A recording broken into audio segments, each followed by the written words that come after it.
I'm calling us to order. Did that with great satisfaction, as in my 1 year of being president, I have been president solely in the digital world and have not had my hand yet on the gavel, so that feels nice. Welcome. Attendance. Thanks, Karen. All right, this is a big annual meeting agenda. This is the meeting in which we elect our officers for the coming year. I want to, before we get into nominations, the way this works is, right, we nominate each other for these offices. We need a second. We can have some discussion, and then we can take a vote. These are roll call votes. Now that we are back, just as Josie has just reminded me, now that we are back in person, not everything is a roll call vote, but and so those that are indicated as roll call votes in the agenda are as such. A little bit of discussion before we move into nominations. I'm going to propose, and we'll have to move through the process, that we try to maintain the stability of the executive committee, given that we are also the search committee, and those folks are Dharma, Jim, and Kareen. I am president. Kareen is currently vice president, and Dharma is treasurer. The issue here is that Dharma and Kareen have both been in their positions for 2 years, so according to the bylaws, they need to take up other positions. I've been president for 1 year, so I can continue for another year. What this would mean effectively, what I would propose that we do is that I would be nominated as president, Kareen would be nominated as secretary, and Dharma, my eyes are seeing your sign. Dharma would be nominated as the vice president.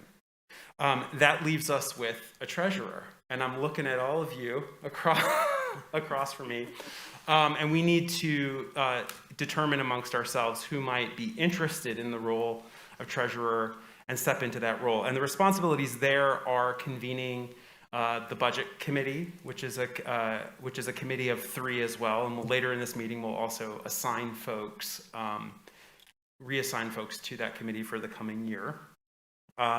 This is a chance for all of you folks to think about next steps in terms of leadership. We all have to take up these roles at some point or another because there are only 7 of us, and we can only do these jobs for 2 years at a time. I've done them all, so if you have questions, happy to let you know. Who's on the budget committee right now? That might help. So we've got Scott, Jamie, and of course Dharma. So what do you think? Are there any volunteers that are interested in this position? Otherwise, we're just going to start shouting out nominations. I would do it if there isn't somebody super eager to jump up and grab it. Okay. Yeah. Great. Thank you, Scott. So when we get to that role, someone may nominate Scott. Is anyone else interested that would also like to take the job? Okay. Great. All right. Well, then with that, let's move on to our election. We're hearing nominations for president. I'd like to make a nomination. I'd like to nominate Jim Leha for president. Thank you, Jamie. Okay. I feel panicked I did that wrong for some reason. No, you did a good job. Now we need a second. Seconded. All right. Is there any discussion of that nomination? All right. If there is none, then we'll take a roll call vote. Trustee Agnew? Yes. Trustee Kleinman? Yes. Trustee Leha? Yes. Trustee Moore? Yes. Trustee Solomon? Yes. Trustee Trudeau? Yes. Trustee Vandenbroek? Yes. Hooray. Congratulations to me. Oh, I love you, Jim. Congratulations to you. We have a president. Let's move on to vice president. Are there any nominations for vice president? I would like to nominate Dharma Achman. I will second that nomination. Is there any discussion? Great. Then let's have a roll call vote. Trustee Agnew? Yes. Trustee Kleinman? Yes. Trustee Leha? Yes. Trustee Moore? Yes. Trustee Solomon? Yes. Trustee Trudeau? Yes. Trustee Vandenbroek? Yes. Terrific. We have a vice president in Dharma Ackman. Congratulations, Dharma. Thank you. All right, hearing nominations for the role of treasurer. I nominate Scott Trudeau. Thank you. I'll second that nomination. Is there any discussion? I'm glad you volunteered, Scott. Thank you, Scott. Not just because I don't want to be treasurer, but because you've done such a, you've done a great job on the finance committee, and I think it's really important that it is someone from the finance committee, just because having a little bit of that background is helpful in the role, but I think you'll be great. Thank you. Yeah, thanks a lot. It's a big job, and it's an important job, and it's where a lot of the action happens in terms of what we're able to do. All right. Any other discussion? Terrific. We'll take a vote. Trustee Ackman? Yes. Trustee Flyman? Yes. Trustee Leha? Yes. Trustee Moore? Yes. Trustee Solomon? Yes. Trustee Trudeau? Yes. Trustee Vandenbroek? Yes. Congratulations, Scott. You Thank are you. our treasurer. All right. And lastly, we're hearing nominations for secretary. I would like to nominate Corrine Moore. Second that. Any discussion? All right, let's take a vote. Trustee Ackman? Yes. Trustee Flyman? Yes. Trustee Leha? Yes. Trustee Moore? Yes. Trustee Solomon? Yes. Trustee Trudeau? Yes. Trustee Vandenbroek? Yes. Terrific. Congratulations, Corrine. We've done our duty here as in terms of nominating and selecting our officers for the coming year. And thanks all for considering that proposal. I think it will help us move through this next period. And I also do want to say that there's some transition ahead of us with folks moving into other positions potentially off of our board.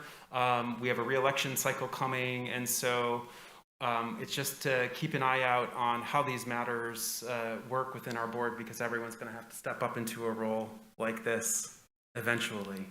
So next we have installation of the officers. So if you are an officer, you say along the text in the agenda, and we do this communally, but we insert our own name. So, do we raise our right hands? Only if the judge is here and you're brand new. Oh, that would have been so fun. All right. So, I, Jim Leha, Dharma Ackman. and then we all together, do solemnly swear that I will abide by the bylaws, rules, and regulations of my office as to the best of my ability. Terrific. So we are officially relinquishing our old roles and accepting the new ones for those who are taking on new roles. You get to keep the mallet. One more year. All right. Can I have a motion to approve the agenda? I move to approve the agenda. Seconded. Thanks.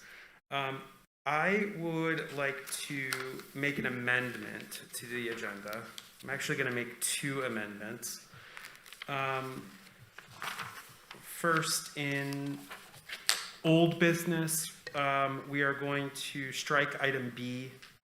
I spoke with Trustee Kleinman, who brought this item to our attention, and she let me know that there is not an update to discuss today, but we'll bring the agenda item back later. So we're just going to strike item B.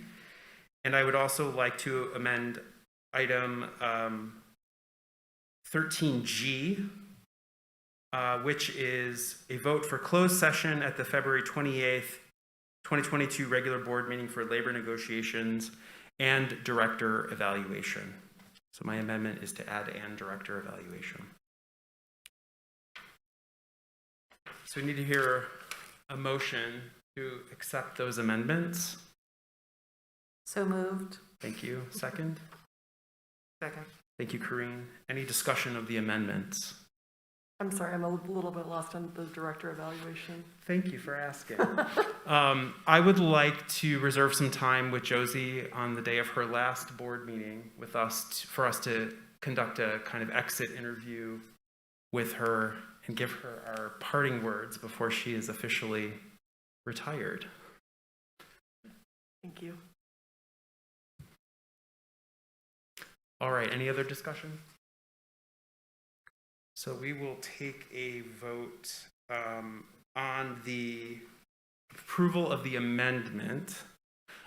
All in favor, say aye. Aye. All opposed? All right, so the amendment passes. That moves us back into approving the overall agenda, which has been seconded. Is there any further discussion of the agenda? All right, and so all in favor of approving the agenda with the amendment, say aye. Aye. All opposed? Terrific. All right, I haven't had to do that actually, because everything's been a roll call vote. So even I feel a little rusty today. You're doing it. Very smooth. Okay, on to the consent agenda. Can I have a motion to approve the consent agenda? So I move to approve the. Thank you. Molly's moved. Second. Thank you, Corinne. Any discussion of the consent agenda? All right, all in favor? Aye. All opposed? Great, consent agenda passes. That moves us on to citizens' comments. What have we got? All right, great. Well, there's a chance at the end of the meeting, and with that, we'll go on to the financial reports. Josie. Thank you. So the financial reports begin on page 23. It's the financial summary for the 5 months ended November, and then because we did not meet in December, we have two sets. So we have the financial summary for the 6 months ended December 31st, 2021, and I actually like to just concentrate on those because it's the carryover from November, and unless someone has a question about anything you saw in the November financials, I will just start with the December. That's okay, all right? Sure thing. So the revenue and expenditures, what you see, the total tax receipts through December 31st is $18,123,444, and then the total cash expended is $8,830,126. And where it makes the most sense is always under revenue under expenditures, where the current revenues are at 50.12% of the approved budget and current expenses are at 45% of the approved budget at 6 months, which tells you we're really right there with the budget, which is very good. Actual cash receipts, though, are 99.06% of the budget, and actual cash expended is 48.27% of the budget, because we have an accrual budget, and these tax receipts come in large amounts earlier than we spend them. So that's why that's always a little different. Grants and memorials haven't changed very much in the 2 months since we met, and so those are questions, or any questions about those are welcome. The balance sheet for the governmental funds is showing capital fund with $2,462,886. The restricted grants don't change very much because it's the whole tree fund and a couple of the other small funds that we don't spend out of. So they're month to month, they would look the same. And the total governmental funds, $17,282,459. Total liabilities in the fund balance, I should say. In the statement of revenues and expenditures, which is generally the most informative for you from month to month, you show the December actuals, the year-to-date actuals, the fiscal year 2002 budget, what you approved, and then the budget remaining, and the year-to-date percentages. And you see the interest income has a parentheses, which indicates a negative, but we explained that at the last meeting. This is not an actual loss, because we have not sold or sold off any in our investments. This is just what's happening in the market. So were you to sell, you would see a loss, but until you do, there is no actual loss. But they have to report it this way. It's scary looking, but it's not an actual amount of money that we've lost. I love the one that says copier revenue at 107%. It just tells you what people were doing at the library, a lot of people. And so, total revenues, as you saw on the other page, are at 50.12%, so those numbers should match, and they do. And then in the expenditures, we are in line in expenditures, generally are in the 4 to 50% of the expenditures on most things. And then where we're low are in the seminars, conferences, and travel, which makes sense right now. And then also in the grant, I'm trying to find myself here. It's a little difficult. The some of the library programming is at 28%, and that's just about Omicron messed us up because we had plans for doing things and we haven't been able to. So what you see is the December actual revenue over expenditures, 198,221, and then we are well within our budget for 2022, fiscal year 2022, on all these lines, and so there are no issues financially with the library. And I'm just going to be real frank here, because if you all agree with my proposal later about the administration through the next month, sorry guys, Eli will give you the financial report in February, and Shalanya will sit where I'm sitting. I'll be in the room, but only as part of the evening. I want to say for this financial report, for me to be able to sit here and look at you all and tell you how healthy this organization has been for a very long time, but it is. Even with the purchase of the plaza and that expenditure out of fund balance, you still have a fund balance. You saw it on your first page. I'm sorry, I skipped that. And it's still healthy. And I want you to have the comfort of that, knowing as you're moving through budget development, all the things we have to do for the RFPs for auditors, all those things, you're in really good space. And this is not a worry. It would take a big thing to make this a worry, and I don't think we're seeing any big things. So I just want to give you that. I feel great to be able to give you that. If there are any questions about the financials, I'm happy to answer them. The last page is just the governmental funds.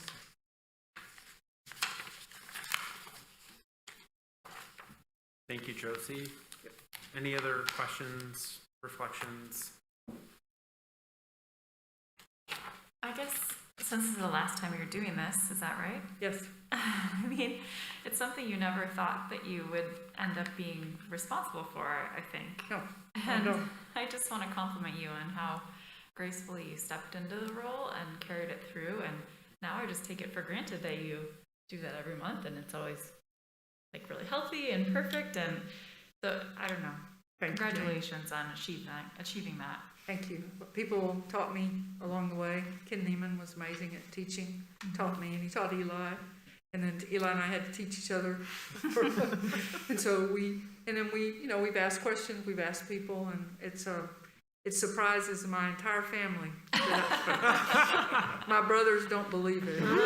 So, that I can do this. So I'm glad. Thank you, Jamie. Thank you, Josie. This moves us into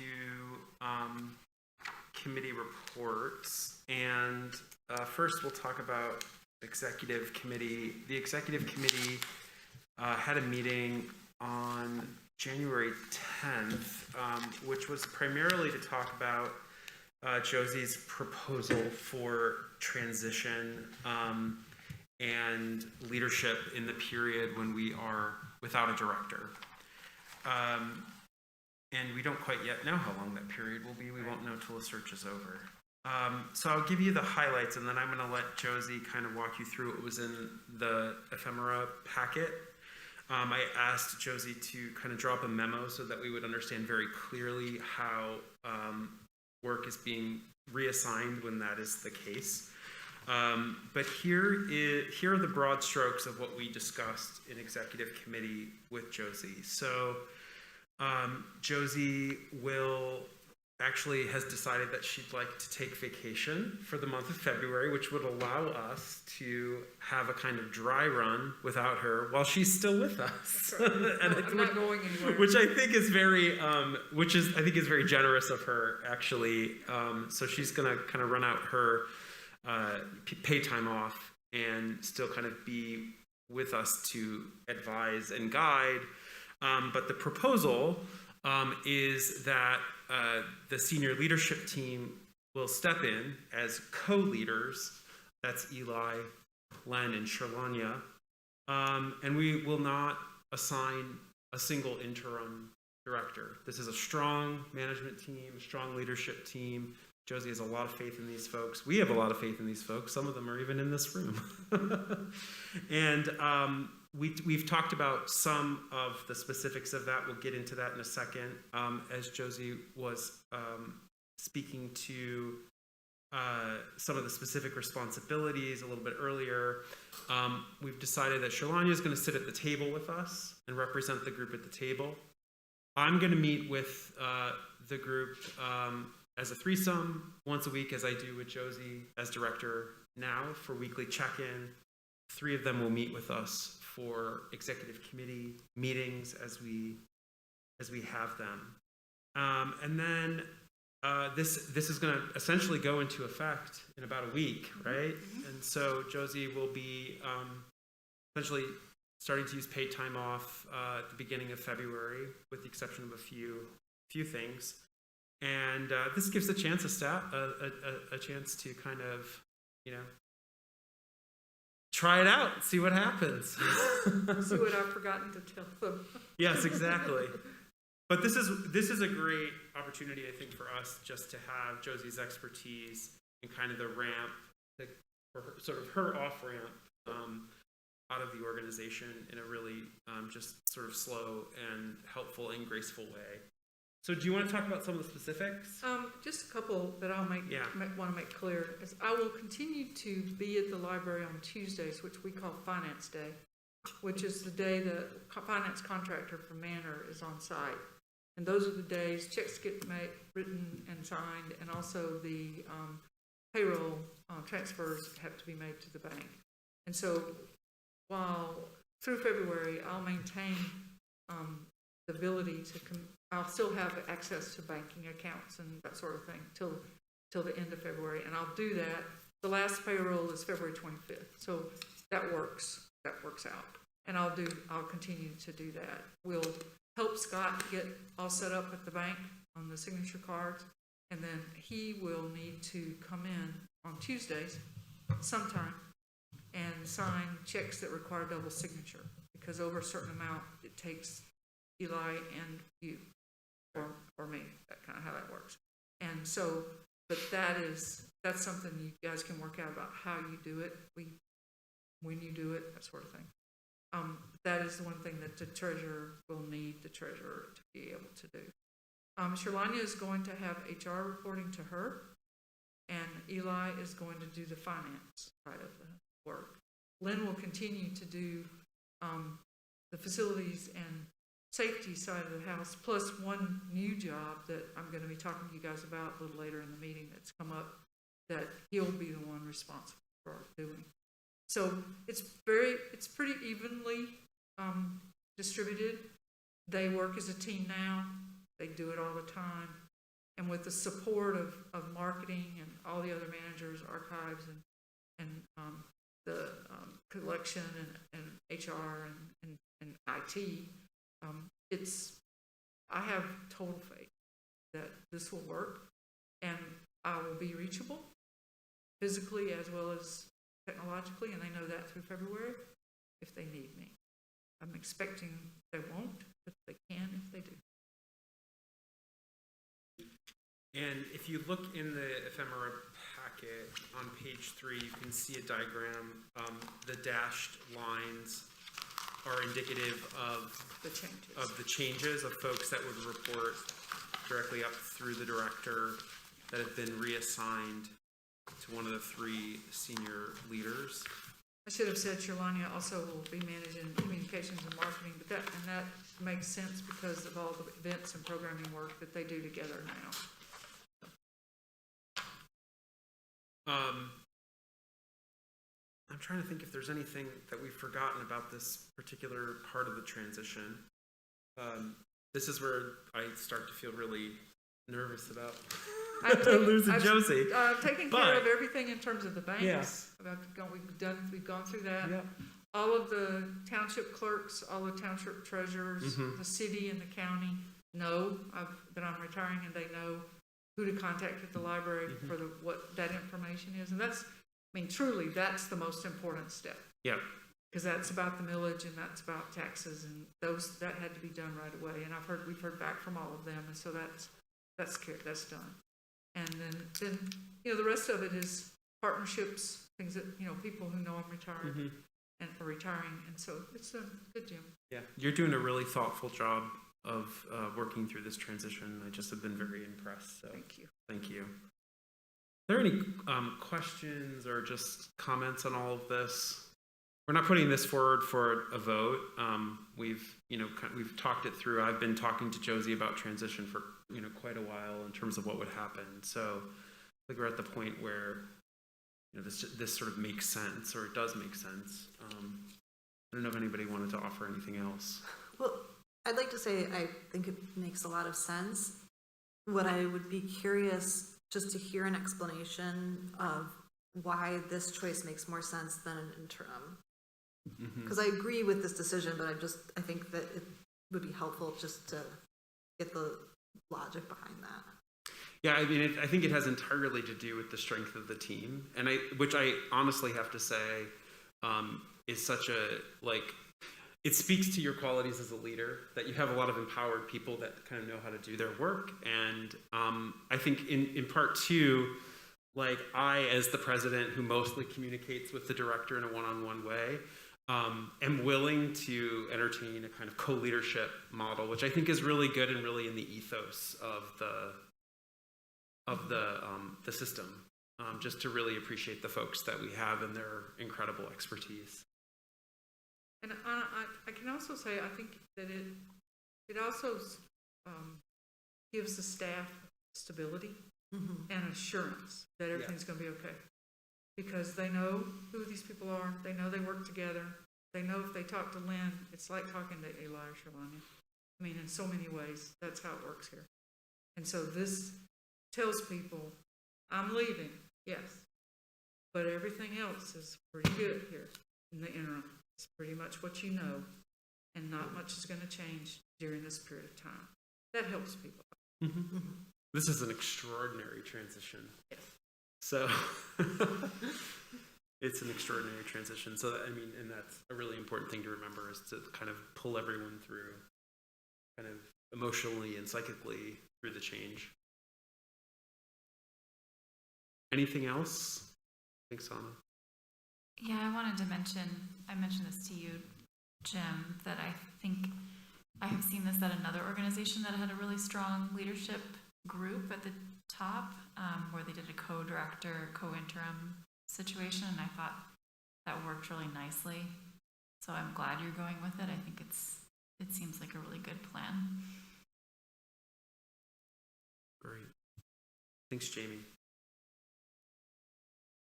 All right. Big topics tonight.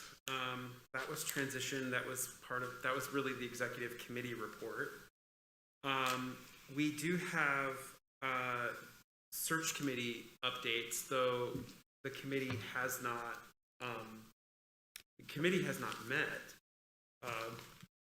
But we are receiving updates from our search firm, and I'm going to just go ahead and share them now. So the position closed today, officially. We heard from Brian at Bradbury Miller that we have 28 applicants as of closing, which is a very robust pool. And Bradbury Miller now is in the process of reviewing all of the applicants and preparing those materials to share with us. And part of what they're going to do is, check for essentially the skills that the sort of required skills that we were asking for, and make sure that all are qualified candidates. The search committee, which is me, Dharma, and Kareen, will be reviewing the applicants in February, I believe it's February 7th, we're doing a kind of applicant review. And then we'll be doing a kind of first round of screening conversations February 21st and 22nd, so that shortly thereafter, we will be able to bring forth a recommendation to you of the finalists that we would like to see for formal interviews and public presentation. So I think depending on what we decide tonight about our schedule, which is later business that we have to deal with, that we would know who the finalists are by our February public meeting. I think if the timing works out properly. But at any rate, you all will have access to, as the search committee does, to the applicant materials. And then I did want to announce that we have, even though we did all of this work in a meeting before, I wanted to confirm, I should say, that on March 14th, we will have candidate presentations for the public. That's the evening of March 14th. And I think the plan is still for those to be available in virtual format so that you could watch them, from wherever. And then March 15th and 16th are big interview days for candidates, all of which will include time with the staff, and then public interviews with all of us. And then we will be prepared to deliberate and make the decision on the 16th about how we want to move forward, given the results of the search. So that is where we're at right now. We haven't seen the applicant pool yet, so we don't know exactly what's in there, and we're looking forward to it. We're excited about it, and we're excited to share it with you. Any questions? It's happening, y'all. So stay tuned, and just as soon as we know what we're looking at, we'll be talking about it. All right. That moves us on to the director's report. Okay, thank you. So this year, it was just announced for the year prior to COVID. So 19 and 20, not 2021. So these numbers didn't include much of any of the COVID closure. I just want to qualify this. However, we were a 5-star library again for the 14th year in a row, which is all the years that it was possible to be a 5-star library. That is amazing. I know. It feels great, frankly. There were 3 libraries from Michigan, the AADL plus West Bloomfield and Kent District Library. They were each 3-star libraries, and so we were very happy about that there were some other star libraries in the state, and they were 3-star libraries, so we congratulate them.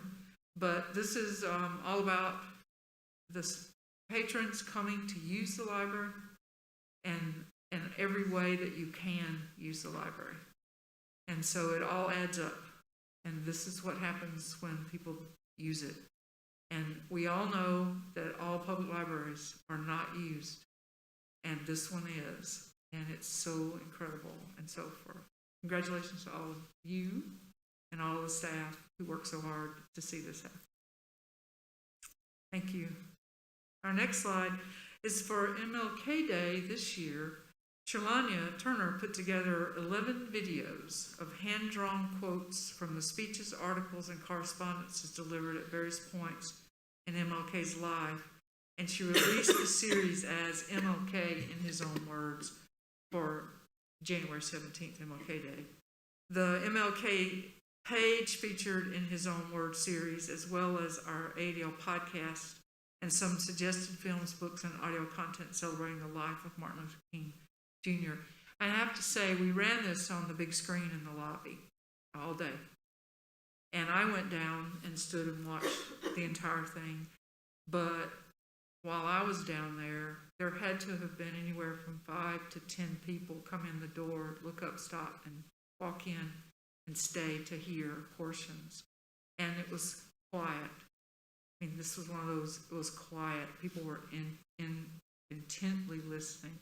and reading. It was not listening, actually, it was reading, and so it was beautifully done.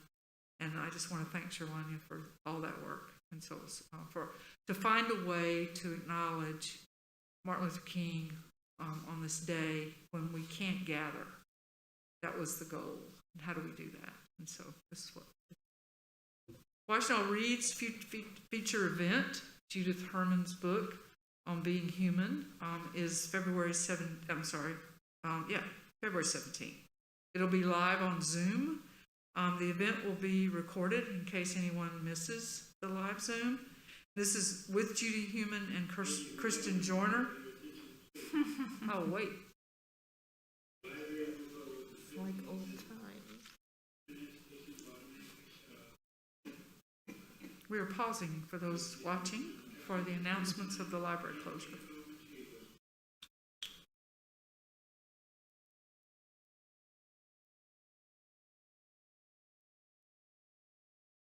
This is one of several events that include documentary screening, book discussions, and everything can be found at aadl.org/Washtenaw Reads. And for those of you who are new, this is our countywide read. We do this in collaboration with all the public libraries throughout the county. So we were very happy that we could get her to be available for our live Zoom. And here's a fun one. Jamie will smile about this. Jamie, it's the 30th anniversary of That's It's All crazy. Right, right? Wow. Oh my goodness. So when, it's funny, It's All Right is the teen writing contest. And we've been doing it now 30 years in a row. Community members are judges, along with some staff and former staff. And this is an amazing thing that we've been able to continue to do this for 30 years, and it's still so well received by the young people in the community who want to write. And thank goodness that we can still do it. And because It's All Right is so well done and so exciting, Right On, which is the kids writing contest, grades 3 through 5, will also be starting up. And I'm supposed to sit with my script, which I'm doing okay. So I don't remember kids writing Right On. I don't know how many years we've been doing that. 8, something like that? Yeah, I was going to say 8 to 10, something like that. So if you have a 3rd through 5th grader or older, let them know. It's a fun thing to be a part of. The call for artists for Laboratorium Screen Space has nearly 50 proposals, and they've been received since the beginning of the call when we started talking about this earlier this year. So we're really excited about that. And this is the call for artists for the Summer Game book cover. The Ann Arbor AADL is going to produce 4 books that are in the public domain to offer as prizes for the Summer Game. And they include The Prophet, Anne of Green Gables, Frankenstein, and The Souls of Black Folk.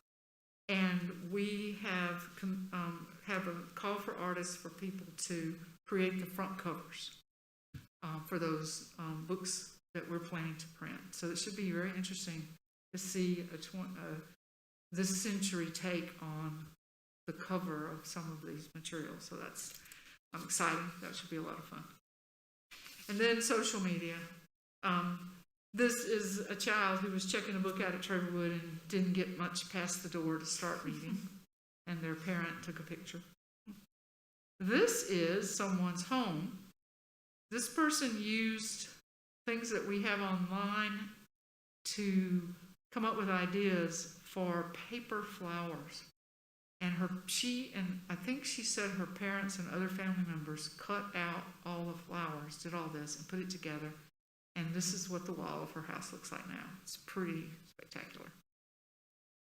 And this one is a thank you from someone who comes in on a regular basis, and he just wanted to thank the library and thank the staff, and telling people who are from, or I hope folks that are from here know how good they have it. Thank you. And we hear that from people all the time who move away. Like, my favorite calls or emails are, Mrs. Parker, could you please contact the library director here and blah, blah, blah, blah, blah, and let them know how you do this or that.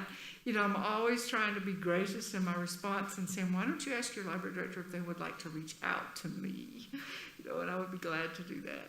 But those are common. So that's our director's report for the evening. Thank you, Josie. Thank you. Always like to see that 5-star library status. Every time. Never gets old to me. No, not at all. There are other libraries that have had 5 stars for many years, but it's down below 10 that have had 5 stars through the whole series of 14 years. Well, congratulations to all, because that's a team effort, no It is. doubt. Yeah, it is. All right. Well, we're moving on to old business. We've already discussed the library director search. We could discuss it again if we if we wanted to, but it's a duplicate item. And that will move us then on to new business. First in front of us is to choose our board meeting dates for 2022. And I know there's a bit of material at the back here on page 33 about the rationale for what we've done this year. So as you know, we typically meet once a month, and last year, I believe we made the decision to move from the third Monday of the month to the fourth Monday, so as not to interact with city council, if I remember, so not be Something, yeah, not best to you be on the could. same sequence. And here's a record of the board meetings that we canceled this year. We did not schedule a December meeting. We simply didn't have one. And so I believe if you flip the page, we've got the pattern of meeting dates for 2022, beginning in February. So would everyone just scan this? As we noted, March 14th, there will be a meeting. I believe I don't actually know yet what the timing will be, but those will be the public presentations by candidates, so likely in the evening. March 16th is, I believe, just going to be an all-day engagement, because we'll be seeing each of the candidates in succession. If I remember that correctly. You do. Thank you.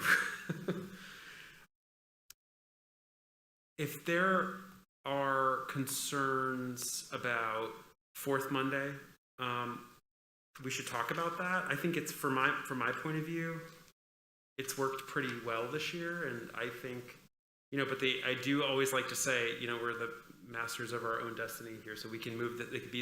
Meeting could be any day, any time, so long as we announce it, within the parameters of the Open Meetings Act. But the fourth Monday is kind of what we're working with these dates. There are 2 Tuesdays. There are 2 Tuesdays That were- for the Jewish holidays. Yep. So that's a little bit of a departure. We tend to cancel August. Is it good just to leave it on so we have it if we need it? Seems good. I think this year you might want it. I was thinking the same thing. Probably. The only, March 28th is the first day of spring break for AAPS. Yes. So that's just something to consider just for the March in case that people are affected by that. Let's see here. We could, is that impacting people this year? Or did it impact people this past year? I guess it did, but it didn't matter as much because no one was going anywhere, I suppose. Well, and I think spring break doesn't always, you know what I mean? It kind of moves around, yeah. So we could move March meeting to the 21st, or we could, we're going to be meeting to, discuss, I don't know how, I have to think about sequencing. We have those meetings on the 14th and the 16th, and then we would have another meeting on the 21st.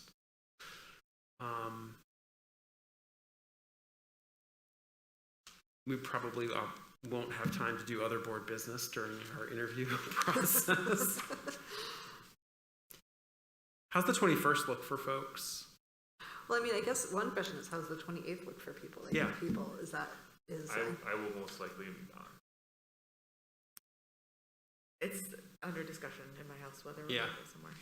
Well, what if we met on the 22nd? Because it seems like we should hold true to our not meeting on the city council night. Yeah, okay. So we could look at the 22nd. I will just say it's possible I may be gone for both of those days, so Madam Vice President may have to chair due to some work travel, but The 22nd and the 28th work for me, so. 22nd works. Mhm. 22nd Works for works. Okay. Well, then let's see. We're gonna edit that. We have to approve and vote on this, so let's just pull that one and say that that's gonna be March 22nd, which is a Tuesday. Any other red flags or issues that people want to flag? Well, the 28th is U of M spring break. I don't know, but It is. Indeed. Up for discussion in my house. same. So I don't know. We probably won't be gone that night, but just bringing it up. Let's see here. And I'm just one person versus like potentially 4 or 5 people being out. Yeah, we are not going to be able, I think the sequencing here is a little tricky because we're not going to be able to move to the week prior on the 21st, 22nd, because those are the evenings we're doing screening interviews. I think we should just keep it. It's probably only me. Keep the 22nd, now I'm confused. We're in I'm talking February. about February. Oh, we're in February, okay. Because Yeah, that's the U of so M. we're looking at February 28th, which would be Okay. our next meeting, which is the Monday of the U of M spring break. So some folks who are in the U of M community will take time off that week. I'm a U of M person, but I won't Yeah. be going anywhere. Okay.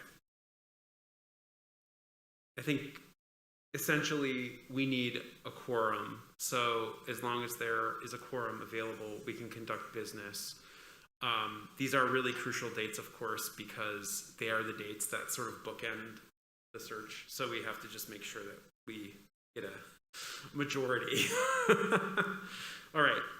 So I think the only change we're making at the moment is March 28th is going to instead be March 22nd, which is a Tuesday. Give everyone a chance to kind of parse through the rest of their calendar.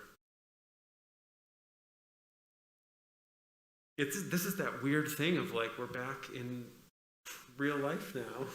Your body has to be in a place, I know. a specific place at a specific time. How strange. It's so much more complicated. So, I mean, I could have done that from anywhere, but Yeah. All right. Just checking things on my end here. Okay. Wait for y'all to look, and then we can make a motion to approve these dates as discussed.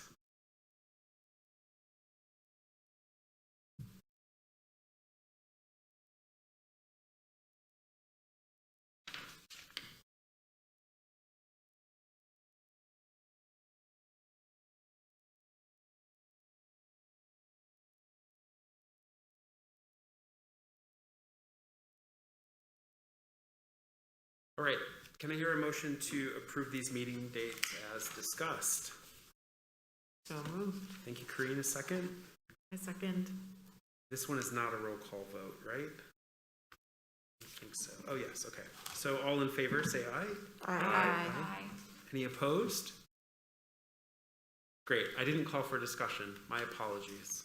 Being my own parliamentarian tonight, we discussed before we moved the motion here. All right, next up is Budget and Finance Committee appointments. So the way that this works essentially is the president makes the appointments, if I recall from our bylaws. We've got Scott on the treasurer role. I believe, was it Molly? Are you? No. Who else is on? Oh, Dharma was and may still be. I actually would recommend, and barring any like major conflicts, that you three become the committee. Me and Molly And Scott, yeah. It's a good, because neither one of you has done it yet, correct? And it's a good deep dive, I think, into a really important sort of aspect of our business. And especially in the transition, to get some real working knowledge of how the budget process goes. It'll be a little, obviously a little unusual this year, although there's already, headway being made on our budget proposal, which will come up in April or May. April. Yeah, thank you. So unfortunately, you don't have any time to think about it. Well, I have at least a question about it.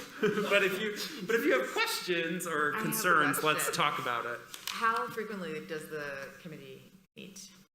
Do you want me to answer that? Well, I Dharma, want to why say don't it's you- like yeah. 5 times a year. I mean, it's busier around the planning for the budget, and that's in the spring, if I'm remembering correctly. But other than that, I mean, I can't remember the last time we actually The met. audit. It's been- The audit committee. Oh, the audit, that's right. Right. Yeah. So I would say it's really not that intense. And for the time being, we can still conduct committee business via Zoom, so which is really helpful. Yeah, it's pretty informative too. Like I learned a lot, and it wasn't a ton of meetings, and they were, I think, productive and useful. And it's 3 people? Yeah, so the committees are formed with 3 folks, which is 1 less than a quorum, so that we can Right. have those meetings, essentially privately. And do you feel okay with 2 noobs? That was going to be my question. We're in great financial state, as Josie said, Yeah. and they know how to do this, so you'll be great. I think it's an awesome idea. Yeah. I'm in. All right. Well, I am going to appoint Anna and Molly as members of the Budget and Finance Committee. And that, I think, deserves a gavel. All right. Thanks, everyone. I'm really pressing everyone into service this cycle. Okay, next we're on to a resolution authorizing banking agreements with authorized financial institutions, page 35 to 37.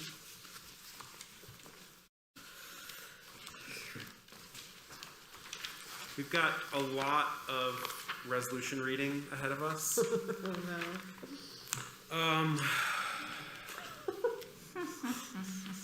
And I wonder, do you want to give prologue to this, Josie, before Yes, we read it? I sure can. Okay, thank And you. also, in point 8 of this, it would be Scott's name added into this as treasurer. Notice that it's left blank because until after the officers were determined. So what this does is, the banks require a resolution to change access to investment accounts and checking accounts and that sort of the banking of the system. So it's adding Scott's name, and it's also adding Eli's to the investment account, so he has to get the reports for the finance contractor. It is not appropriate for the finance contractor to have access to that directly, so we provide it. And this is what in the short form, all of this says, that you are authorizing Scott and Eli for the time being to be those 2 people. So we need 2 for checks and balances. And that's what this is about. So this resolution covers both the Bank of Ann Arbor's needs and Old National's needs. And once this is approved, then signed by the secretary, the new secretary, then we have documents that go with it back to these banking institutions to put all this in. So I'm going to propose that we read this and first, and that I'll start, and we can move in a clockwise fashion for each bulleted or numbered item. So I'll start with number 1. The board resolves that the Bank of Ann Arbor and Old National Bank are designated as depositories for the funds of the Ann Arbor District Library and to provide other financial accommodations indicated in this resolution. That this resolution shall continue to have effect until express written notice of its rescission or modification has been received and recorded by either financial institution. Any and all prior resolutions adopted by the Ann Arbor District Library and certified by either financial institution as governing the operation of the library accounts are in full force and effect until either financial institution receives and acknowledges an express written notice of its revocation, modification, or replacement. Any revocation, modification, or replacement of a resolution must be accompanied by documentation satisfactory to the financial institution establishing the authority for the changes. 3, that the signature of an agent on this resolution is conclusive evidence of their authority to act on behalf of the Ann Arbor District Library. Any agent, so long as they act in a representative capacity as an agent of the Ann Arbor District Library, is authorized to make any and all other contracts, agreements, stipulations, and orders which they may deem advisable for the effective exercise of the powers from time to time with either financial institution, subject to any restrictions on this resolution or otherwise agreed to in writing. 4, all transactions, if any, with respect to any deposits, transfers, withdrawals, rediscounts, and borrowings by or on behalf of the Ann Arbor District Library with either financial institution prior to the adoption of this resolution are hereby ratified, approved, and confirmed. The Ann Arbor District Library agrees to the terms and conditions of any account agreement properly opened by any agent of the library. The Ann Arbor District Library authorizes either financial institution at any time to charge the library for all checks, drafts, or other orders for the payment of money that are drawn on either financial institution, so long as they contain the required number of signatures for this purpose. The Ann Arbor District Library acknowledges and agrees that either financial institution may furnish at its discretion automated access devices to agents of the library to facilitate those powers authorized by this resolution or other resolutions in effect at the time of issuance. The term automated access device includes, but is not limited to, credit cards, automated teller machines, ATM, and debit cards. The Ann Arbor District Library acknowledges and agrees that either financial institution may rely on alternative signature and verification codes issued to or obtained from the agent named on this resolution. The term alternative signature and verification codes includes, but is not limited to, facsimile signatures on file with the financial institution, personal identification numbers, PIN, and digital signatures. If a facsimile signature specimen has been provided on this resolution, or that are filed separately by the library with the financial institution from time to time, the financial institution is authorized to treat the facsimile signature as the signature of the agents, regardless of by whom or by what means the facsimile signatures may have been affixed, so long as it resembles the facsimile signature specimen on file. The library authorizes each agent to have custody of the library's private key used to create a digital signature and to request issuance of a certificate listing the corresponding public key. The financial institution shall have no responsibility or liability for unauthorized use of alternative signature and verification codes unless otherwise agreed in writing. 8, that the board hereby designates the following individuals as duly authorized agents for the Ann Arbor District Library and gives these individuals the authority to direct Bank of Ann Arbor or Old National Bank via emails, telephone conversations, in writing, and or any other form necessary regarding deposits, transfers, and withdrawals from any accounts held at the Bank of Ann Arbor, Retail or Trust, or Old National Bank, and to conduct any other business as deemed necessary, and further grants Bank of Ann Arbor or Old National Bank agent the authority to follow without question the direction of the following named individuals: Eli Nyberger, Deputy Director, and Scott Trudeau, Ann Arbor District Library Board Treasurer. 9, that the elected Ann Arbor District Library Board Secretary has the authority to certify this resolution. 10, that all resolutions and parts of resolutions that conflict with the provisions of this resolution are rescinded. Thank you. Can I have a motion to approve this resolution? So moved. Thank you, Kareen. Seconded. Thanks, Dharma. Any discussion, questions? All right, this is a roll call vote. Okay, trustee Ecklin, Yes. trustee Kleinman, Yes. trustee Leah, Yes. trustee Moore, Yes. trustee Solomon, Yes. trustee Trudeau, Yes. trustee Vanderbilt. Yes. Sounds like the motion passes. Terrific. Thank you. Thanks, everyone. All right, so next we're moving on to a resolution authorizing downtown library roof replacement. Len, would you like to take the stand? Good evening. Good evening. We posted the invite to bid to replace the existing roof on the downtown building. We've had very few folks bid on the job, but we did have, one of the companies we work with quite a bit, Duke Roofing, had a response. So the bid is to remove all the existing ballast or rock from the roof, put a new layer on, redo the coping, the boiler points, and the atrium. We had this bid from Tremco a few years ago at $477,000. This is more of a re-roof, and we can get it done for $140,000 with a 15-year warranty. What is the name of the company so I can fill Duke in? Roofing, Duke? Duke Roofing, they're in Ypsilanti on Carpenter Road. Thank you. So I'm going to read the resolution. The board resolves as follows: to award Duke Roofing the contract for replacement of the downtown library building roof in the amount of $140,000, that the expenditure be authorized from the capital fund, and that all resolutions and parts of resolutions that conflict with the provisions of this resolution are rescinded. Can I have a motion to approve?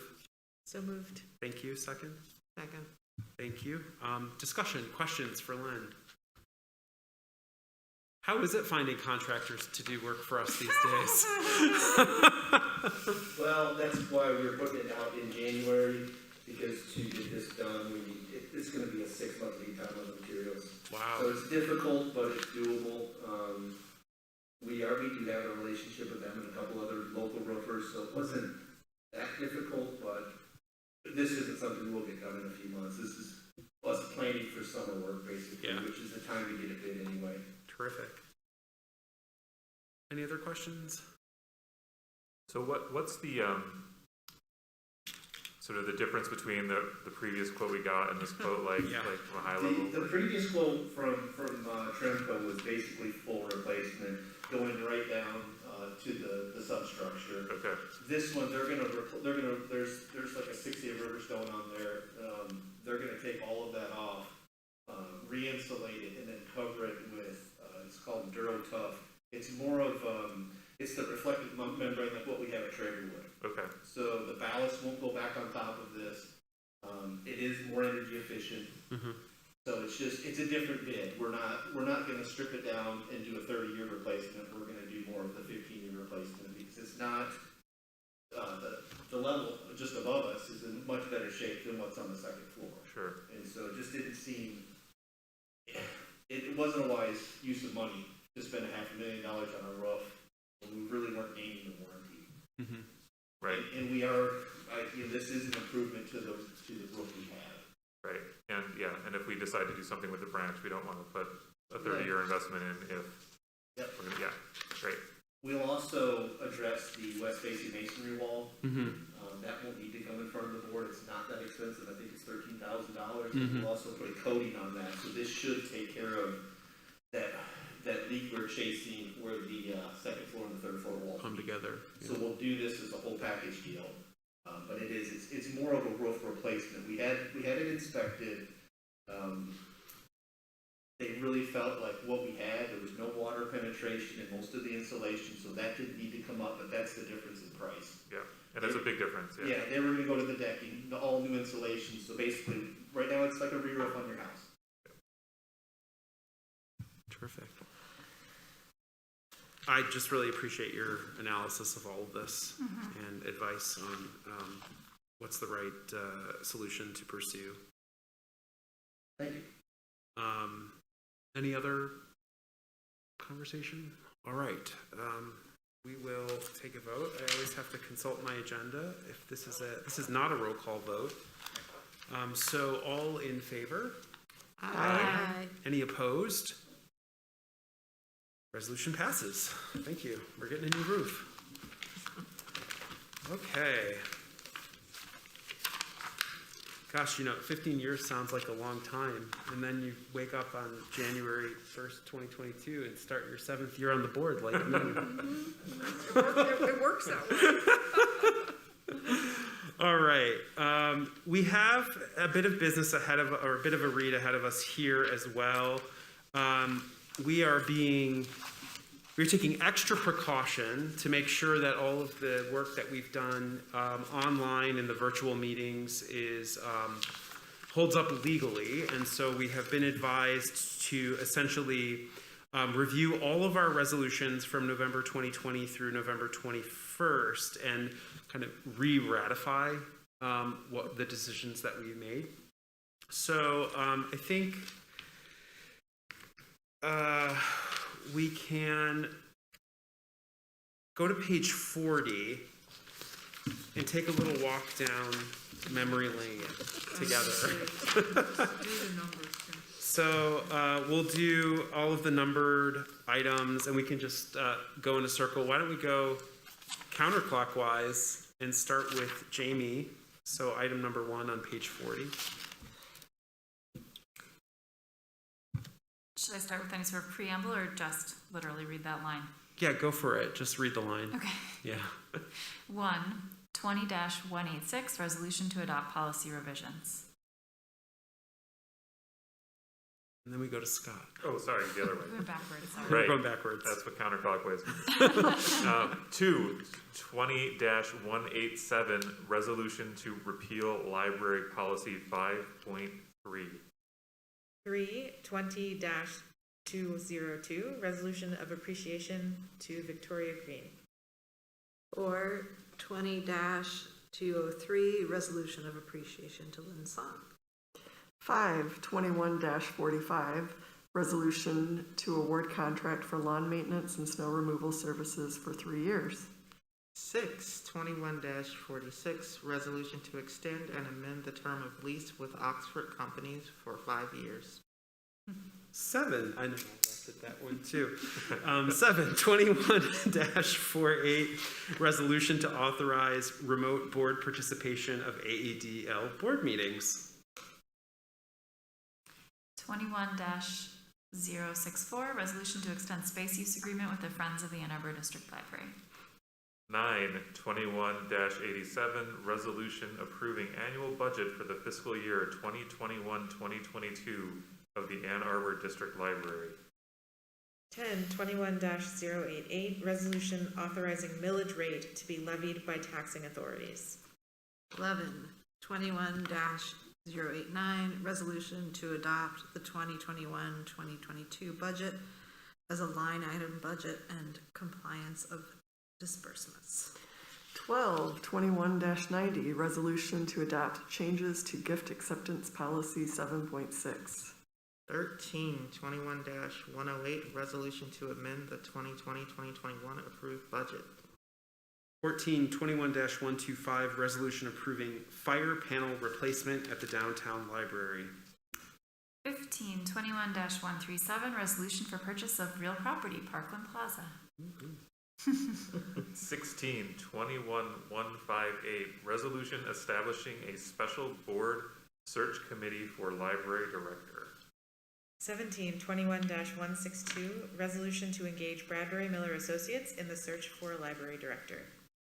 18/21-137, resolution to authorize budgeted expenditures for Parkland Plaza purchase. 19/21-178, resolution to accept the 2020-2021 financial audit. 20/21-179, resolution to approve Van Architects. Did I skip one? I did. Are we on 21-178? No, you're good. Oh, okay. 21/179. Skip one. Yeah, you got it. All right, resolution to approve Van Architects PLLC for design services for the Parkland Plaza facility. 21/180, resolution to amend the 2021-2022 approved budget. 22, 21, 181, resolution to reallocate balance of funds from 2020-2021 year end to the capital fund. 23, 21-203, resolution adopting policy 8.24 COVID-19 vaccination and testing. 24, 21-204, resolution of thanks to Lorelei Sherwood upon her retirement. 25, that all resolutions, or no, 2. Yeah, that all resolutions and parts of resolutions that conflict with the provisions of this resolution are rescinded. Thank you, everyone. Can I have a motion to approve this resolution? So moved. Thank you. Second. Thank you. Discussion. Wow. We did a lot of stuff this year. Here. Wow, wow, wow. That's a real, we should do this every January.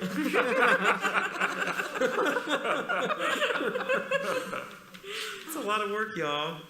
And also, reminding me of the importance of these kinds of documents to tell the story of what we do as a board for, the archive and for future generations. All right.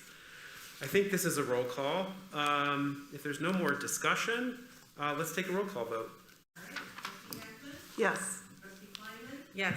trustee Lehop, Yes. trustee Moore, Yes. trustee Solomon, Yes. trustee Trudeau, Yes. trustee Vanderbilt. Yes. Terrific. Resolution passed. All right. Pittsfield Park Association. This is new business. I know a little bit about this from Josie, and she'll bring you all up to speed. So it turns out that the library purchased the property that Pittsfield branches on in 1995 from Mr. Chisholm. And the property all down around Pittsfield on both sides of that road were owned by Mr. Chisholm. And he developed that property to sell as a site condominium. So what that did is it developed an HOA for all the properties and the owners down in that space. I'm not sure this was clear and understood at the time by the library board. When I became director in 2002, the only indication I had about that was when the board was getting ready to work to build Mallett's, which opened in 2004, and then it was going to start to work on building a building that opened in 2006 at Pittsfield. I had something in a file I found where we had to get, Mr. Chisholm had to agree to the building of the library building and the way it was done on that space. And I just saw there was one document about that. But there was never any other conversation, never anything back to the library. It turns out that once all those properties were sold, this HOA was developed as a nonprofit group, like the way HOA works, for the sole reason was to be responsible for and manage these stormwater drainage system, the above ground stormwater, pretty much drainage system around all of this property. The bylaws, and there are bylaws that go back to the 90s, indicated that a board had to be established with officers that managed this HOA. The owner of the property just to the south of Pittsfield Branch assumed the role of president. His staff and principals and his business populated the board. There were no meetings. We were not notified that there were meetings, that there was a necessity. There is $15,000 in the bank account for this HOA, but no dues have ever been collected, or no effort, no rules, nothing passed that does this. The owner of the property just south of Pittsfield built a building right there across the marshy area, our stormwater, our system. And when that happened, he and his principals could no longer be board members of the HOA. So this had to change. And so that brought up this whole issue. So a letter went out from the selling partner of that building to all the members in this HOA that there had to be a board meeting and that board members had to be voted in. And this was complete news to every single unit owner in this HOA. I had this vague recollection, but only as it was before it became the nonprofit. So a meeting was held, and I attended, and I had Mr. Stapleton from Hooper Hathaway looking at all these documents right away. As soon as I got the notice right before Christmas that this was happening, I had him look at everything. And what what Bill says, what he says to me, Mr. Stapleton says, is that it's too expensive a proposition to dissolve because it was developed as a site condominium and it would have to go back through all that process with the township, and that would be an incredibly expensive and very burdensome process and for no good benefit, really. So he said, my advice is that a member from the library staff be present, be on this board, but not as an officer, because we are the only governmental unit involved in this HOA, and that person be able to come back to the library and make sure the library knows what is being discussed in terms of whether dues are going to be established. If you look at the bylaws closely, there is a formula for how much each unit would pay toward any type of assessment based on the space involved. And we are, I think, 15%. It's not a small amount of money. So far, there aren't issues with the stormwater down at that space, but remember, this was 1995. So what came up in the meeting that I attended from the new owner was a suggestion that there be some sort of assessment made of the condition of all of this, which makes total sense. And my recommendation to you all, and this is not a vote necessarily, this is just a sort of a heads up and an agreement with me, is that Lynn Lamoury be that person for the library on this board of this HOA, and he's agreed to this. Because Lynn is the person I know who knows the most about all of this infrastructure. He will likely be, and I have to be careful because this is a public meeting, he will likely be the person in that room on that board who will know the most about it for a very long time. And it will serve the HOA well to have him be there, to talk with contractors, to talk with vendors, to ask the questions that we all need to ask.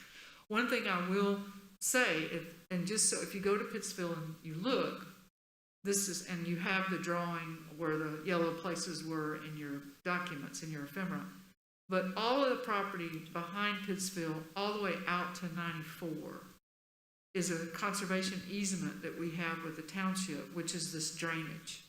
So water coming from south of us down a drainage ditch from the properties that were built south of us comes this way. It all goes into this place and under a big pipe under 94. But the headwaters of Malice Creek are right there by the cube, and that our parking lot is just up to it. And this was something Lynn and I were talking about today. If there were ever a problem in there, it would be a big expensive problem. So we did the conservation easement with Pittsfield in order to build closer to the creek, because we couldn't get a building and a parking lot on that space if we could not get closer. And so that's why this is like this. And then the rest of it is a large portion behind hospice and Gretchen's house. There's a big drainage area, natural drainage area that runs all along behind there, and that's included in this. So it isn't just what's adjacent to the Pittsfield branch, but other parts of that space. So I wanted you to know that we now know about this. We understand it. Mr. Stapleton has been great about helping me understand what it is this is, why we need to be involved, why it's not going to go away, and why we need someone involved. And so I'm asking you to acknowledge that I'm doing this and that I'm asking Lynn to do it for the library. Their next meeting is February 25th. So I don't need to be that person. And so I'm gonna ask him to go and put his name on the ballot to be elected to their board. I don't think that will be a problem. There weren't a lot of people rushing to be, it's a 5-person board. So, and I'll answer questions. And if you need Lynn to the extent that he's able to, I'd be glad to. Do you know if there's any more undeveloped property inside of the? It's all developed now. It's all developed now. I believe it's all developed, unless if there's anything, it's down at the very end, but I believe it's all developed now. The last one, Got yeah, it. yeah. And then eventually there'll be ramifications for dues and. There'll have to be, Yeah. I mean, in order to, because maintenance is part of it. And Right. so $15,000 is not much. So I think this board, in my opinion, this board's going to have to establish dues in order to bank the funding that will ultimately be required to maintain the storm drainage system. Yeah, I mean, it makes sense to me that you would do it, Len, and that even without Even- Josie's I- retirement. Actually, I was going to say, whether I was retired Yeah. or not, he would be there with me, or he would be there because of what he knows. Yeah, this is a very unusual situation to have discovered. And Is I'm sorry, Molly, who's Molly, that? No, for? no, Molly had her hand up. Oh, I did have my hand. But, Yeah. Is it all businesses in the HOA? well, besides the library, Aside from the library? Yeah. yes, it is. That's the other thing that's interesting about it. It's businesses and the public library. Right. Some sort of exploited loophole. It's wild. And so the assessment that we're talking about would be to help us figure out like what we anticipate future Right. maintenance costs to be What so that condition it's in right dues- now. so the dues can be established appropriately. Yeah. I mean, the library's always assumed all along that for our property, for the stormwater that we manage and the easement behind us, we've always assumed that was ours to do. Mm. And it turns out it's not totally, Yeah. completely only ours to do. I was gonna ask if the Ice Cube is owned by the university? No? No. Okay. Of course, the first question I asked was, "Can we get out of the HOA?" Right. So Right. thank you for. And I asked that question right away too. Yeah. And so I even asked the question at the board, at this meeting, how, is dissolution a Yeah. possibility? And the attorney there, who was there, explained the same way Mr. Stapleton did, Mhm. why that was not a wise option. Well, we'll look to Len to keep us informed. But as Josie said, I thought I was gonna finish out my time and not have to open up another can of worms, basically. I couldn't believe it. When Bill Stapleton said, "You really need to go to this meeting," I was like, "No." He said, "You really need to go," and I really did need to go. And so I will let them know tomorrow that who will be coming and that the library would like a position on the ballot for board, but not as an officer. Great. Okay. Thanks for that. Thank you.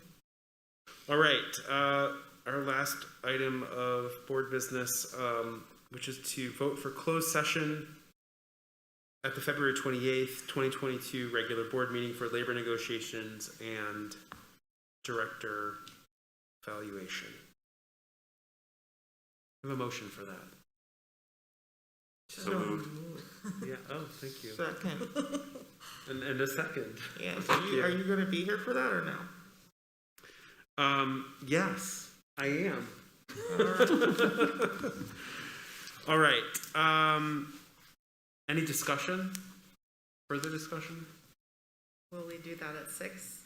Or Yeah, so how do we want to structure that? We do want to meet at 6, Meet at 6 and then you do, and then we'll have the hour. have however much time you need for, if you need the first one. Yeah, I It's think that, not clear that we'll. yeah, I think it's not quite clear yet what business will be in front of us for labor negotiations just yet. So this is this is just so we have it.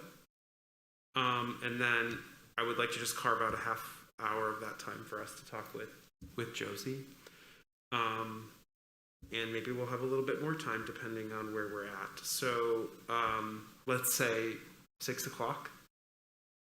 And we'll do that here, probably in this room if we can. I'm sure we can. Yeah, we can let the public in after we have our conversation. Okay. Any other questions? All right. This is a roll call vote. Trustee Ackerman? Yes. Trustee Kleinman? Yes. Trustee Lehigh? Yes. Trustee Moore? Yes. Trustee Solomon? Yes. Trustee Trudeau? Yes. Trustee Vanderburg? Yes. All right. That passes, and we will have closed session on the 28th. That moves us to last chance for citizens' comments for this meeting. All right, it's a quiet night in Ann Arbor. Look, we did it. We're back in the room together, you know, not exactly under the circumstances that we imagined, but it is really nice to see you all in person. Thanks for all your hard work tonight. We are about to head into a really exciting and challenging and, you know, hopeful time. So thanks for all your energy. And with that, we're